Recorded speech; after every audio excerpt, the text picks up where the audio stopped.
Morning, everyone. I'm going to add to Tony's welcome to Cork, being a Corkonian. I don't know how familiar people are with Cork. It is, boundaries just recently extended a population, we believe. We have a census completed 2 weeks ago. We're waiting on the data, but about 220,000 people are living within the municipal area of Cork. Cork is the largest county in Ireland. And 40%, based on the 2011 figure, 40% of the people that live in the Cork area were not born in Ireland. Just to give you a sense of the population and the demographic, as I said, there's a census, and we'll have data towards the end of the year next year, which will give us a greater breakdown. I want to thank Terry for inviting me for this event. Delighted to be here this morning. What I was looking over this way for, I wanted to point out my office is the big grey building across here in City Hall. I work with Cork City Council. There are about 1,500 staff working in Cork City Council, providing all of the municipal services for the area. We have social inclusion teams who work across a broad range, obviously from housing, homelessness, addiction. It's broad. We like to work in collaboration. We fund other partnerships and other organisations to do the work in a specific way.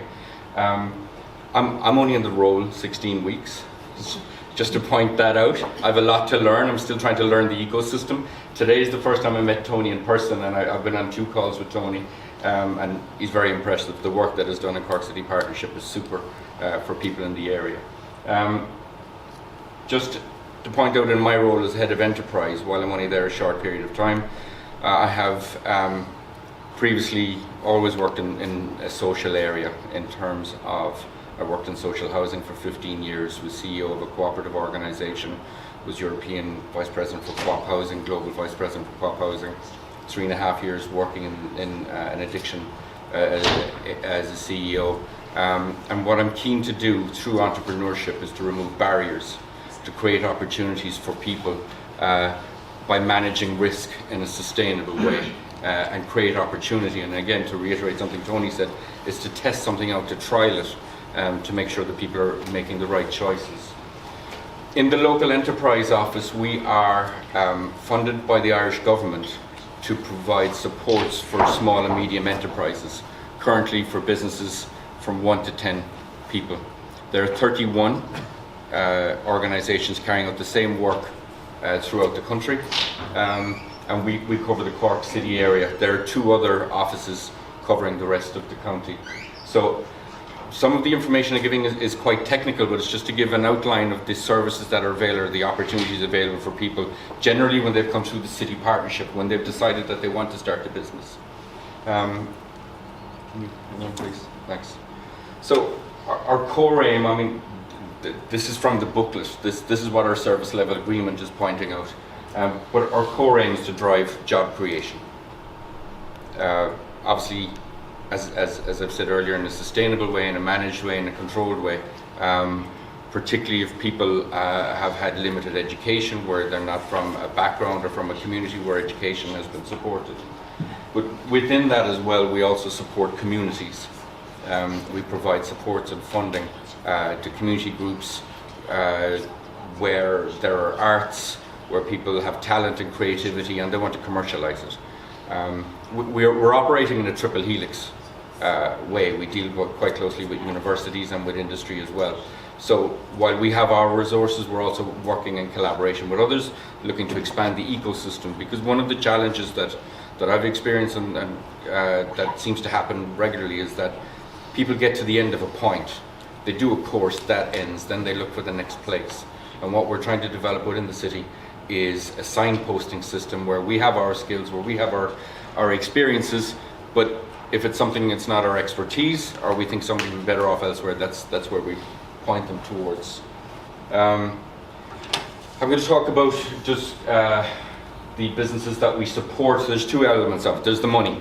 When we get a phone call, it's always, can you give me money? We're looking for money. And that isn't always the best thing that we can give someone. We try to bring them through a mechanism whereby we test ideas, we support what it is they're trying to do in a constructive way, but also in a challenging way. But we support enterprises that manufacture, internationally traded. Now that's very much a grey area at the moment, because you could start a business selling cakes and you open a website and then you're internationally trading as such. So we monitor that one. Innovative products with national and export potential. Generally less than 10 people and a turnover of less than 2 million. And I know that sounds like a large sum of money, but we're also sponsoring a conference at the moment in another part of the city, and we have 200 angel investors in from around Europe, with people that are literally startups. And I was around for some of the negotiations until late last evening, and there's multi-million available for business, for creativity, for ideas, particularly around SaaS and technology. There's a lot of that in Cork, and with huge advantage due to the education. So, new startups, there's 3 stages. There's feasibility. Just to point out, with any of the finances that I'm talking about, there has to be a 50% matching fund provided by the applicant. So for feasibility is a maximum of €15,000. If the vouchers are coming in for €10,000, 5,000 must be presented by the applicant. They pay the VAT also on the application. But for feasibility, it's a maximum of €15,000. Again, before we get to the finances, we try to tease out with someone, is this already in the marketplace? Is there an education institution that can support them before they start expending monies? We support marketing research, consultancy costs, technical development, prototype innovation. We can pay people for their time. So if you're taking leave, or if you want to put a value on your time for the work that you're doing, if you're developing something, building a skill and so on, we can put a value towards that. So that's the first stage, is feasibility. People don't always come at feasibility. They've tested something, they've been, particularly around food, they might have been at a local market, they might be at a fair and testing themselves. On the next slide is, I've lumped them together, but essentially priming is if the business is less than 18 months, they can come for a priming grant. And that generally relates to, we pay for employment. We give up to 50% of a salary that somebody you're employing for a maximum of 2 years, depending on the rate of salary. The minimum of that is €7,500, and it could go up to €25,000. So essentially, if you've got a great idea and you don't have the technical skill set, and you want to employ a graduate who's great at IT, and their starting salary is €35,000 to €40,000, we would pay 50% of that for 2 years. Obviously, you need to come up with the other 50%, as I was saying. So again, we cover capital items. There are restrictions around as there would be at most tendered items. We don't cover laptops, mobile phones and vehicles, but other than that, we would purchase the equipment, and as I said, the salary costs. And then the next stage is business expansion. So once people are more than 18 months old, when the business is longer than 18 months, they can come back again. So it's a linear process. You can do feasibility, you can do priming, you can do business expansion over set periods of time. If a business, just to point out as well, I'm talking about the local enterprise from 1 to 10 and maximum sums of money. If a business is ramping up really quickly, Enterprise Ireland can take on that enterprise as a high-powered startup. And again, significant funds, significant resources in terms of market research, skills, sales, international trading. Very popular fund that we have is everyone wants to be international. To be international, you need to travel, you need to go to events. If you're attending an event overseas, we can pay up to 50% of the cost, or a maximum of €2,500. I sat at dinner last night with somebody who we've supported. She's developed an educational piece for fitness, for IT, for schools. Tremendous interest in America. She was in Colorado. She won an award as the new champion educational technology for 22-23 for the United States. Huge interest in her business, but we were able to fund the travel. Wouldn't have been possible. Well, it would have been possible, but we enabled it. Grad Start, huge interest in this. If you get your business to 5 people or more, you can take on a graduate, and we can pay €30,000 over a 2-year period to cover that. So again, it's job creation.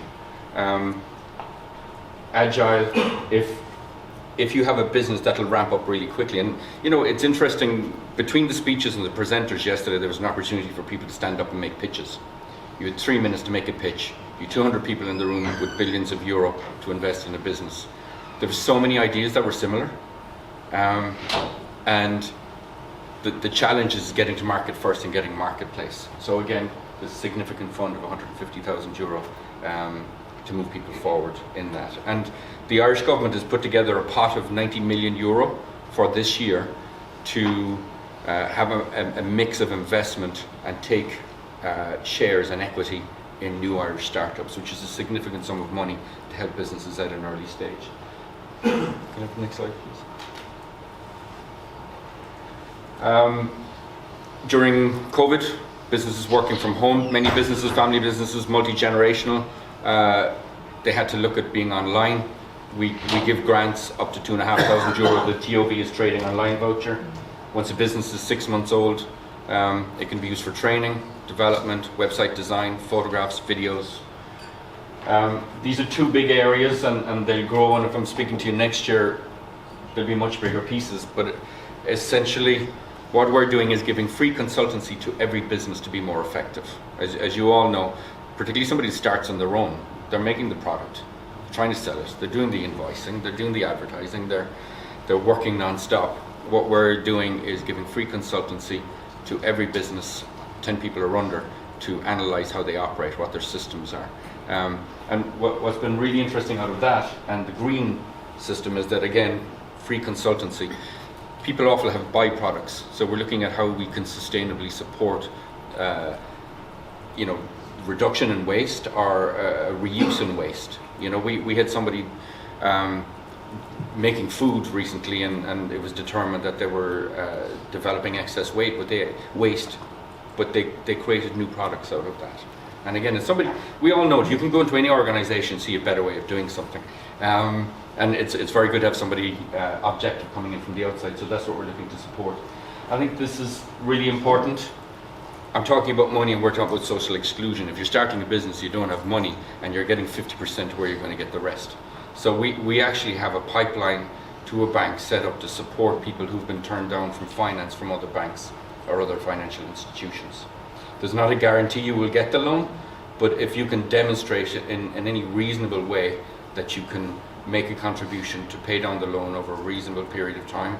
I got one by email last night. It was 36,000 euro. Sorry, it was 15,000 euro over 36 months to pay back with a very low interest rate. It's actually lower interest rate than the banks, 1% lower than the banks. So again, it's acknowledging that people that are coming from a certain demographic where they may not have resources or finance or skills, or from a community where the funds are available, that we've created an alternative mechanism for that. I made reference earlier to Enterprise Ireland, which oversees all of the enterprise for large-scale businesses. They keep all databases of every market, every trend, everything, every sale, everything that's happening. If you want to produce walnuts in Ireland, whatever it is you want to do, they'll know where you're targeting and what it is you want to do. You have access to that information. Really interesting one. I was talking about triple helix. If you have a concept that you can't overcome, and the research being done in your local university, you can have a voucher of 5,000 euro to pay that university to do the single piece of research. And you can avail of that 4 times. The first 3 times you don't make any contribution other than pay the VAT. The 4th time you make a 50%. So those people have great ideas, great concepts, but there's one little technical aspect that they can't resolve. The partnerships are with the local universities on a national basis. Tony said it earlier, and he's dead right, it's all about people. In the last year, we provided training to 2,108 people in Cork. Just to say, 61% of those were women. The majority of people coming forward at the moment for business startups for training are women. We're looking to break down the demographic further so we know. We have a team of 10 people, but we also have 50 mentors on a list, so depending on what sector you're in, if it's food, if it's science, technologies, we have access to those people on a call down basis and basically match people up. Obviously one of the biggest draws is start your own business training, but if you can look at our website, we provide training at a very low cost. It's generally free. I do like to charge €10 or €20 just to make people sure that people will turn up. A lot of it has gone online, but it could be everything from being specialized and linked into how to cost your product, how to market. It's a very, very broad range. We're actually developing a pilot at the moment where we have lots of people coming in with languages, and we're going to develop a program around teaching people how to use their native language as a business, as an interpreter, and that's something we hope to pilot before the end of the year. Basically, I just want to show an example that our business concept is quite broad. It's art. Bench Space here is a really interesting project. So many people leaving college, school, good with their hands. They want to do timber work, metal work, jewellery, can't afford to purchase all of the expensive equipment. Almost in a cooperative way, there's large-scale saws, bands, technology, 3D printers, all of these being purchased, and you can have access to a bench space literally for €250 per month, and you can use all of the equipment, and that allows people to get started in their own business. So again, it's about removing barriers. It's probably an unusual one for an international market, but obviously Ireland is an agricultural country. We have an annual event where 180,000 people attend, but if you're creating something small at home for €2 or €3 and you can have a stand and 180,000 people are coming past you. So we try to create opportunities for people to link with customers, either B2C or B2B as well, and again, constantly removing barriers. We have another show happening in June. We're paying heavily subsidizing so that people will have customers coming through the door, and it's a great way of testing. One of the real challenges, and it's increasing, is that people that start their business on the kitchen table at home, and they've got to make the leap. They've got to invest in additional equipment or to hire a facility, and then they've got to get additional insurances and regulatory frameworks and so on. So we're trying to make sure that people test their product to the last. Just briefly, again, working with educational facilities. New Frontiers is a postgrad program in the Munster Technological University. We work with them, we support it. Ignite program, the same with University College Cork. Student enterprises for second level students from any demographic, and we're not announcing it yet, but we have a really, really big award for the prize winners next year. We're 5 students, and their teacher will end up in a university in the US for 2 weeks for specific entrepreneurial training. So again, it's removing barriers and creating access to best practice. I think we're coming to the end. Again, in numbers, we gave 41 businesses grants last year. 201 people attended business advice clinics. 236 trading online vouchers. 23 people had their business reviews in terms of sustainability, and 342 people received individual mentoring programs. And just to point out, I mean, all of this was during lockdown when people couldn't really out and about, so we're hoping to increase our numbers significantly this year. And I think critically, going back to my initial point, is that we want to remove barriers and hone into minorities and people that are excluded socially or otherwise in the period ahead. So that's all I have. Thank you.